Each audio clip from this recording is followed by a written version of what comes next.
I'm calling this salad, either this will be fine or I will spend 36 hours regretting all of my life's decisions salad. I don't know if I've mentioned it, but I have food intolerances. And beans are on my no-go list. Let's make a bean salad. Welcome to Food Allergy Fridays. What? I've taken 3 sensitivity tests in my life, hair, saliva, blood. All 3 came back with basically the same results, which is either very helpful or deeply suspicious. On the no list of all 3 tests were several types of beans, so I usually avoid all beans. However, I saw a bunch of folks making delicious looking bean salads on the socials. You know what, let's roll the bones. Here's what I'm using. Can of black beans. The reason some folks like me develop an intolerance to beans is because beans have a specific carb with a big old long name that's called GOS for short. I don't produce the enzyme needed to break down this carb, so my gut bacteria ferments it, and much pain ensues.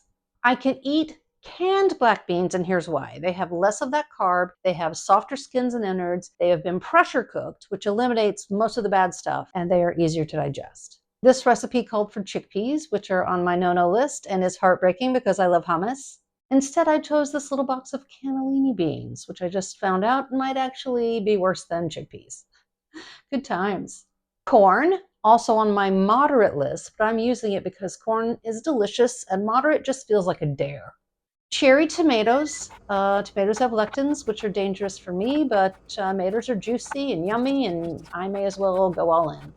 A mini cucumber, also with the lectins. At the risk of stating the obvious, I'm really playing with fire here. But I decided to scoop out the seeds, as has been suggested, because the seeds are a lot of the lectin issue.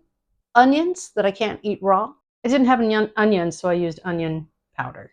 And even though it may sound odd, a hard-boiled egg, which is the only safe ingredient for me in this salad. The dressing is olive oil, lime juice, white wine vinegar, which I didn't have, so I used apple cider vinegar, cumin, chili powder, and salt to taste. The recipe also called for cilantro, which I did not have, so I used parsley, and I just put it in the dressing. I measured with my heart because the amount they suggest is really never enough. And for funsies and creaminess and more protein, I added some yogurt. I'm tossing my salad. What? That is inappropriate. A little too much dressing? Or is there such a thing? Let's taste her. Dennis is off visiting family, like a good person or some shit. So I'm gonna have to taste this all on my own. All alone. Until now, always got by on my own.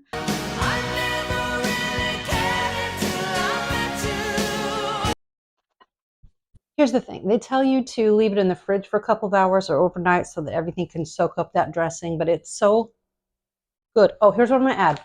I'm going to add some Mexican style cheese blend.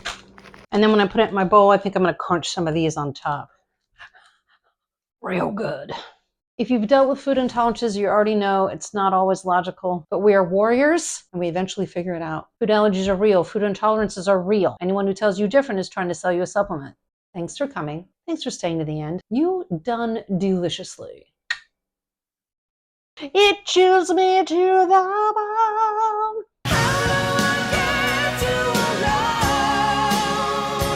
One day, I will learn how to peel a damn egg. I will share below in the description how I did after eating this. My body isn't saying no beans, it's saying choose wisely.